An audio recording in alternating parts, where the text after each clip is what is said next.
빌립보서 강의 두 번째 시간입니다. 지난주에는 1절, 2절 말씀을 가지고 바울이 빌립보 교회에 편지를 보내면서 인사말로써 은혜와 평안을 기원하는 내용을 살펴보았습니다. 오늘 본문에서는 이 편지를 쓰는 바울의 마음이 어떠한지를 기록하고 있는데요.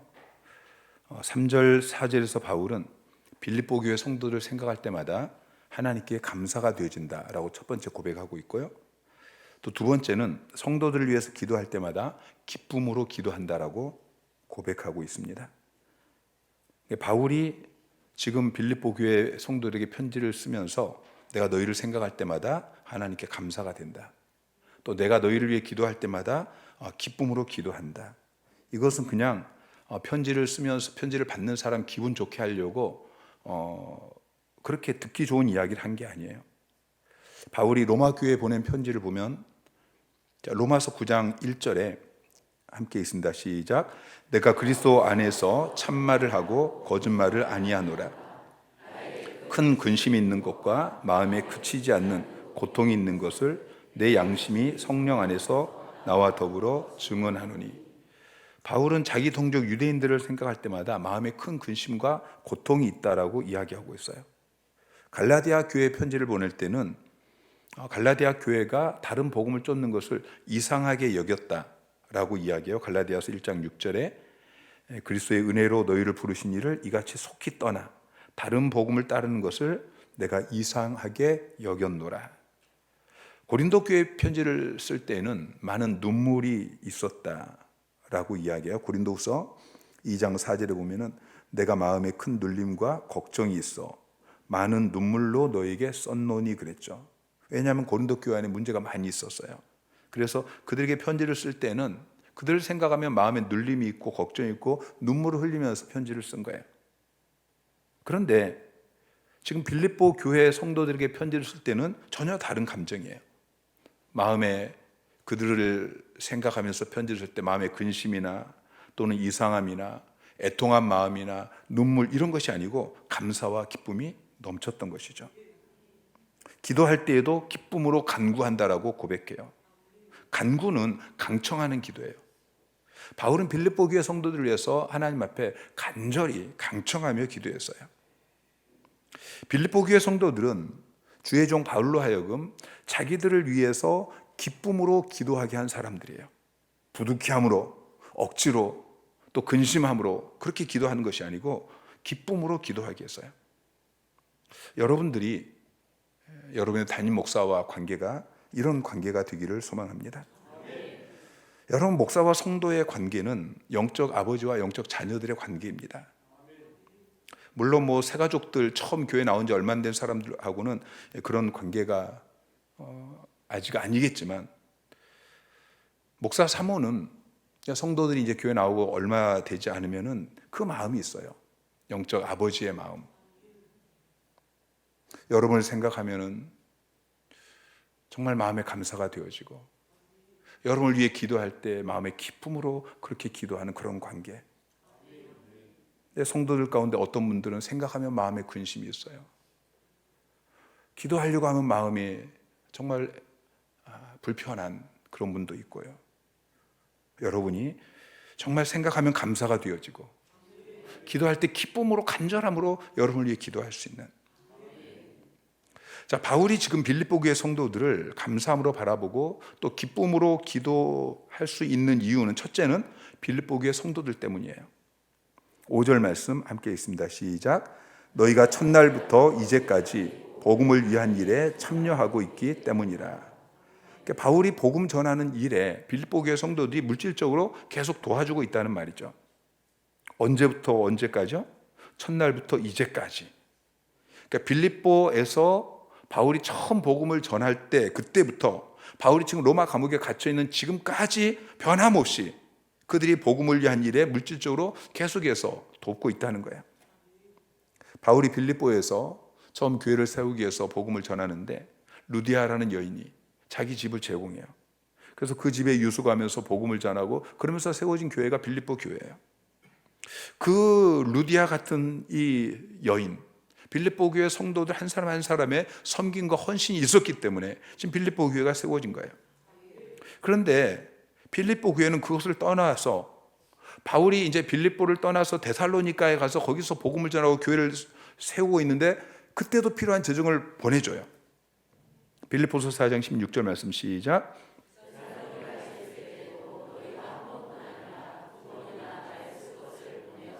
네, 데살로니가 교회, 이미 빌립보를 떠나서 데살로니가의 교회를 세우고 있는데도 2번이나 쓸 것을 보내어줬고요. 그 뒤에 고린도에 갔을 때에도 여전히 사람을 보내서 이 바울의 사역에 쓰라고 물질을 보내줬어요. 고린도 후서 11장 9절 말씀 시작. 또 내가 너희와 함께 있을 때에 비용이 부족하였으되 아무에게도 누를 끼치지 아니하였음은 마게도니아에서 온 형제들이 나의 부족한 것을 보충하였습니다. 마게도니아에서 온 형제, 이것은 빌립보 교회 성도들을 이야기해요. 고린도라는 도시는 사실 부유한 도시였어요.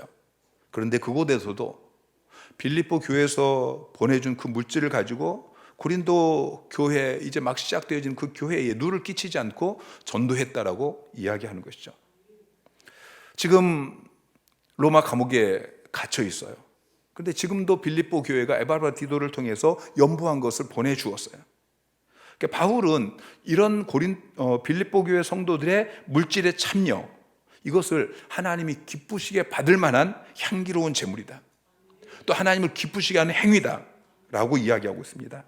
빌립보서 4장 18절 말씀 시작. 에바브로디도 편에 너희가 준 것을 받았으므로 내가 풍족하니 이는 받으실 만한 향기로운 제물이요 하나님을 기쁘시게 한 것이라. 빌립보 교회가 처음부터 이제까지 계속해서 바울의 사역에, 복음 사역에 물질적으로 헌신한 이것들에 대해서 받으실 만한 향기로운 제물이다, 하나님을 기쁘시게 한 것이다. 여러분, 복음 사역을 위해서 여러분의 몸도 마찬가지지만 또 물질적으로 헌신하는 자들이 되시기를 주님의 이름으로 축원합니다. 루디아처럼 그렇게 자기 집을 오픈해서 전도 소급을 여시고요, 또 그 일에 필요한 재정으로 전도 헌금, 선교 헌금, 셀 헌금, 여러분이 셀 예배를 드리면서 드린 헌금은 이 빌립보 교회가 선교하는 일을 위해서 바울에게 다 보낸 것처럼 그렇게 전액 셀 헌금은 선교사들에게 보내어집니다. 우리 교회 비전 중에 하나가 200개의 작은 교회를 회복시키는 것입니다. 그 일을 위해서 사역 컨퍼런스도 열고, 또 여기저기에서 세미나도 열고, 또 작은 교회 목회자들을 만나주기도 하고, 또 전도한다고 하면 여러 가지로 지원해 주기도 하고, 지금까지도 많은 재정이 들어갔고 또 앞으로도 더 많은 재정이 들어갈 것입니다. 그때마다 여러분들이 옆에서, 아니 우리 교회도 지금 쓸 것이 얼마나 많은데, 우리 청년들에게도 써야 되고, 우리 교회도 지금 못 쓰고 있는데 왜 그렇게 다른 교회에다가 재정을 퍼주세요, 그렇게 말씀하지 마시기 바랍니다. 오히려 여러분 지갑에서 돈을 꺼내서 목사님 작은 교회 위해서 써주세요, 그런 여러분 되시기를 주님의 이름으로 축원합니다. 우리 교회에는 복음 사역을 위해서 몸으로, 물질로 그렇게 헌신하는 분들이 참 많습니다. 여러분이 그렇게 헌신하고 계십니까? 이 시간 2가지 질문을 통해서 자기 자신을 좀 점검해 보시기 바랍니다. 첫째 질문은 꾸준한가 하는 것입니다. 꾸준한가? 사람들 가운데에는 냄비 같은 사람이 있어요. 금방 끓어요. 그런데 얼마 지나지 않았으면 싸늘하게 식어 있는 사람들. 반대로 가마솥처럼 그렇게 오랫동안 뜨겁게 일하는 사람들이 있어요. 빌립보 교회 성도들은 가마솥처럼 복음을 위한 교제에 있어서 그 시초부터 지금까지 그 열기가 꾸준히 계속되었습니다. 여러분, 교회에는 냄비 같은 사람이 아니라 가마솥 같은 사람이 필요해요. 여러분 모두가 정말 가마솥 같은 그런 사람 되시기를. 2번째 질문은 동기가 무엇인가 하는 것입니다. 빌립보 교회가 이렇게 물질적 헌신의 기초가 되고 동기가 되고 뿌리가 되고 힘이 된 것은 복음이었어요. 복음이 전파되는 것, 그 복음을 위한 일에 참여하고 있다라고 바울이 이야기하죠. 다 그런 게 아닙니다. 빌립보서 1장 15절 말씀 보십시오. 자, 시작. 어떤 이들은 투기와 분쟁으로, 어떤 이들은 착한 뜻으로 그리스도를 전파하나니. 자, 17절 시작. 나의 매임에 괴로움을 더할 줄 생각하여 순수하지 못하게 다툼으로 그리스도를 전파하니라. 자, 복음 전파하는 일을 하는데 어떤 사람들은 투기로 분쟁으로 해요. 어떤 사람은 바울의 이 감옥에 갇혀 있는 그것을 더 괴롭게 하기 위해서 순수하지 못하게 다툼으로 복음을 전하는 사람들도 있었어요. 여러분, 왜 사역을 하십니까? 왜 전도석으로 여시고, 왜 셀리더로 사역하시고, 왜 성경금 드리시고, 왜 하시죠? 동기가 무엇입니까? 그것이 하나님을 위한 것입니까? 아니면 나를 위한 것입니까? 나의 영광을 위해서, 나를 드러내기 위해서. 여러분, 사역할 때마다 점검하시기 바랍니다.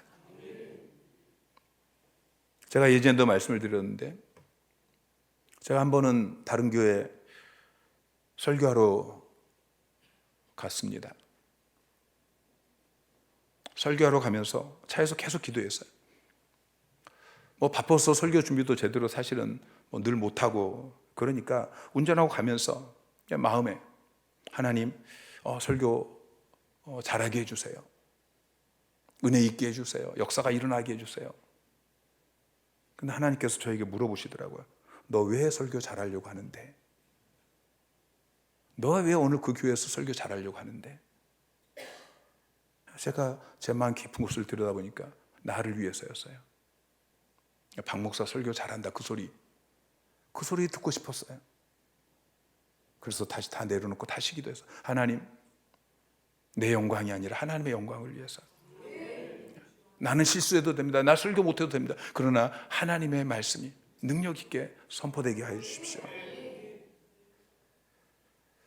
바울이 지금 감옥 안에 갇혀 있으면서도 빌립보 교회 편지를 쓰면서 그 빌립보 교회를 바라보면서 기뻐하고 있는 것은 그의 사명이며 지금 비전인 이 복음 전파, 이 일을 빌립보가 교회가 계속해서 물질로 후원해 주고 있기 때문이에요.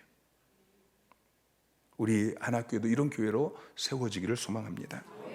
두 번째 이유는 착한 일이 성취될 것에 대한 확신 때문이었습니다. 6절 말씀 시작. 너희 안에서 착한 일을 시작하신 이가 그리스도 예수의 날까지 이루실 줄을 우리는 확신하노라. 너희 안에서 착한 일을, 빌립보 교회 성도들 교회 안에서 착한 일을 시작하신 예수 그리스도께서 이제 예수 그리스도의 날까지 이루실 줄을 우리는 확신하노라. 바울의 감사와 기쁨의 근거가 처음에는 사람이었어요. 빌립보 교회 성도들이었어요. 그런데 이제는 하나님 편으로 옮겨져요.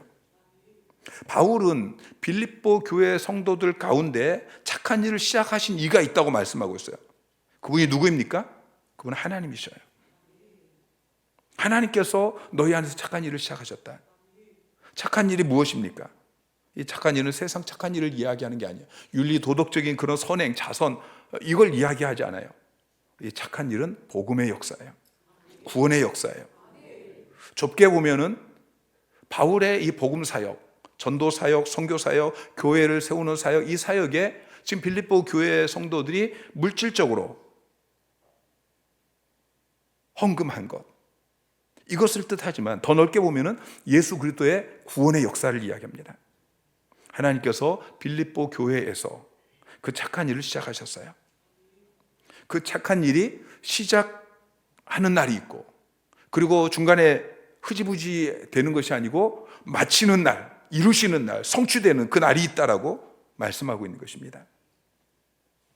지금 바울이 사용하고 있는 시작하다라는 단어하고 이루신다라는 단어가, 이 헬라어의 의미는 원래 그 당시 헬라의 제사의 희생 제사에서 사용하는 처음과 나중을 나타내는 단어예요. 그런데 그런 의미를 담고 있는 이 단어를 바울은 예수 그리스도의 희생 제사에 관련시켰습니다. 예수 그리스도는 우리의 죄를 해결하기 위한 처음이고 마지막이신 것이죠. 예수 그리스도는 우리의 죄를 해결하시고 우리를 구원하시는 데 있어서 시작이고 이루심입니다. 하나님께서 인류를 구원하기 위해서 예수 그리스도를 보내주셨어요.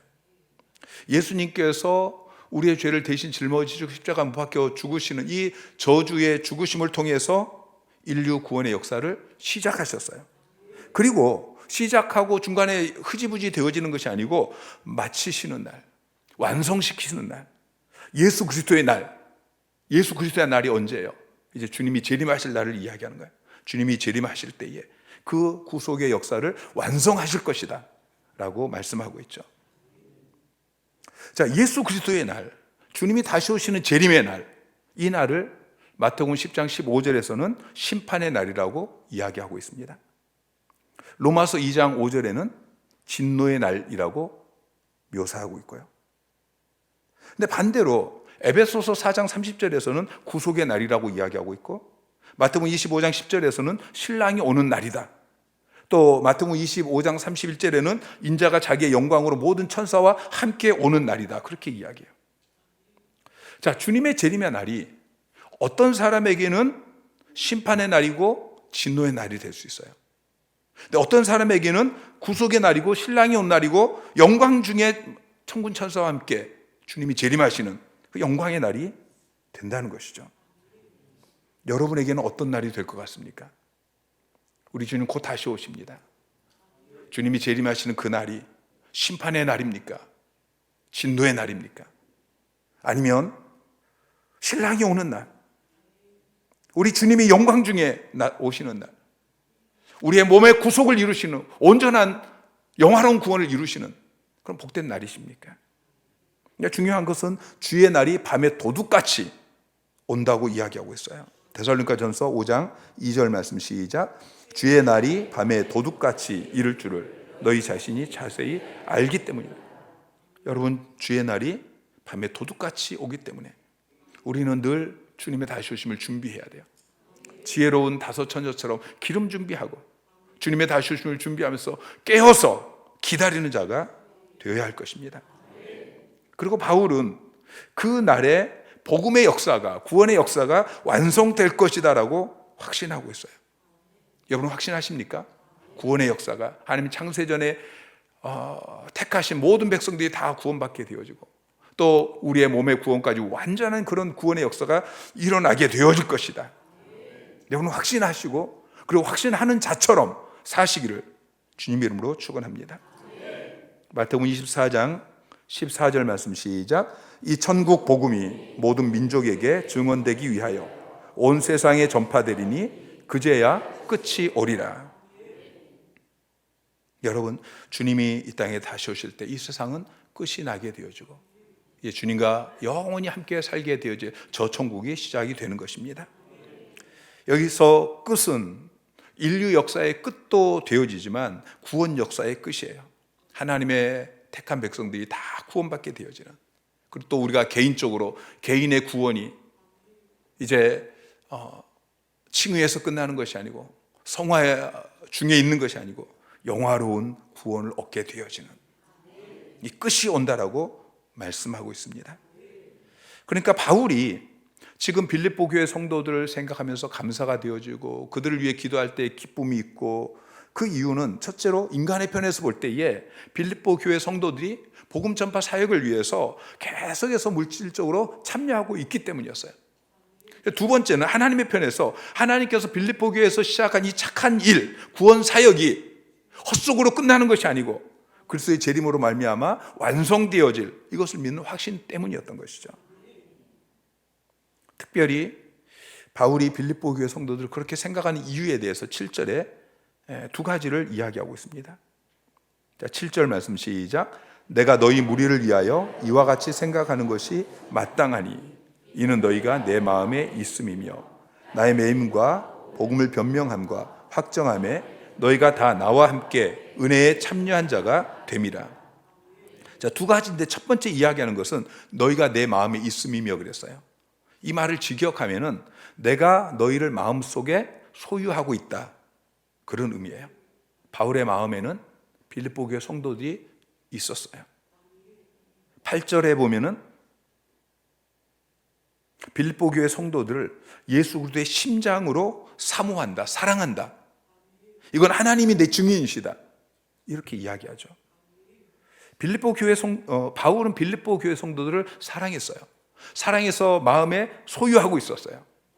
그런데 그 빌립보 교회 성도를 사랑할 때에 나의 심장으로 너희를 얼마나 사랑하는지 그렇게 이야기하지 않고 예수 그리스도의 심장으로 사랑한다고 이야기하죠.